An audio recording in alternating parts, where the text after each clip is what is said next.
TMZ Live, Harvey Levin here. Charles here. So, Meghan and Harry had quite the night. It started out very glamorous with a lot of acclaim. Meghan got an award, and it was a very glitzy event. We'll get into that in a minute. But the headline turns out not to be what happened at the event, it's what happened after. Right. As their spokesperson describes it, and as we have confirmed with independent sources, that there was a harrowing, in fact, they say near catastrophic 2-hour chase around New York City, paparazzi chasing them. And it all started right here. This is around 10 p.m. as they left the Ziegfeld Theater and they got into their SUV. Well, what happened once they got in that SUV is a chase that at times got up to speeds of 80 miles per hour. And I know you may be thinking, where in New York City are you going to drive 80 miles per hour? That would be the FDR. The FDR Drive on the east side of Manhattan. They were doing 80, trying to shake photographers who were chasing them. And they were right on their tail. Yeah, and they had, this was not just Harry and Meghan in their single SUV. They actually had an entourage that, it's clear that they anticipated some of this. Clearly, they were in an SUV. There were 2 security SUVs that were tailing them, and then there was a 4th SUV that eventually was used to try and block traffic to thwart the paparazzi that were following them. Right.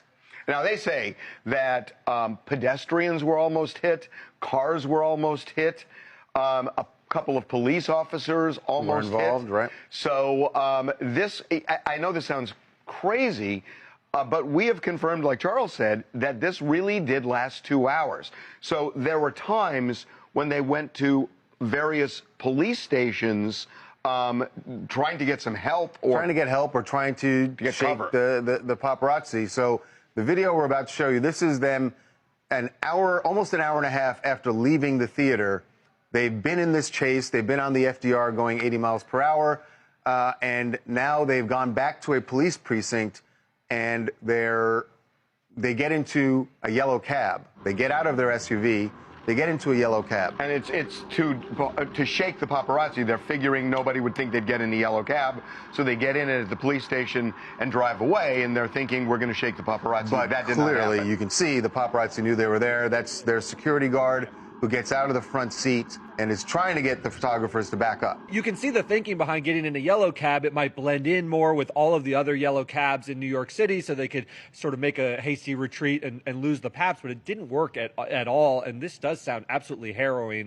People driving the wrong way, apparently cars getting up on sidewalks, and for Harry, this has to be traumatizing because his mother was killed during a pap chase in Paris in 1997 when he was just 12 years old, so all those memories had to come flooding back when he's in the car. So this cab that left that police station kind of circled, apparently, and then came back, I don't know, 15 minutes later. 10, 15 minutes later, goes back to the precinct. They get out of the cab. And got back in the SUV that they were in originally, because I'm guessing here they didn't want the cab driver to be try involved and well, also they don't know how good of a driver he is. Yeah. And by the way, the cab driver himself might have been like, I don't want any part of this. I didn't know that there was a chase going on. Right. So they came back to the precinct, got in an SUV, and this lasted until midnight. Now, a lot of people have kind of suggested or wondered, why didn't they just go to the place where they were going to stay?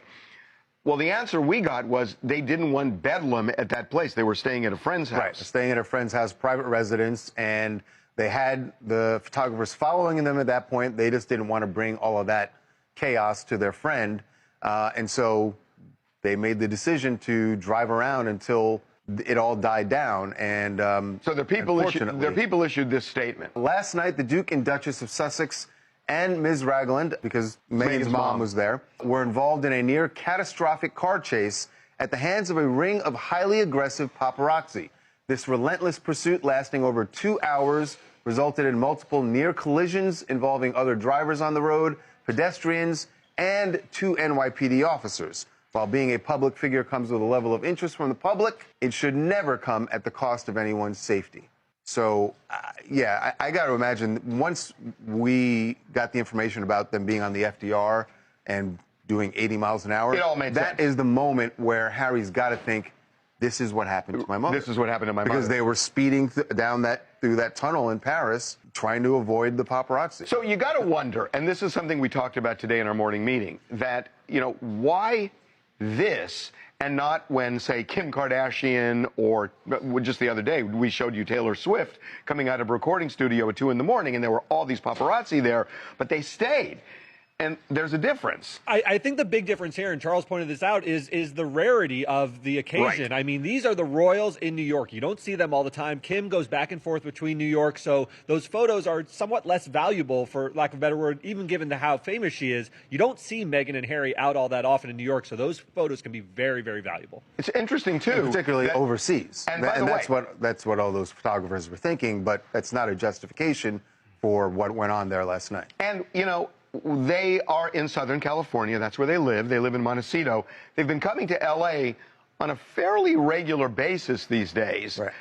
It hasn't happened in L.A. either. Right. But I think part of that is that they are here, and I guess people kind of acclimate to that.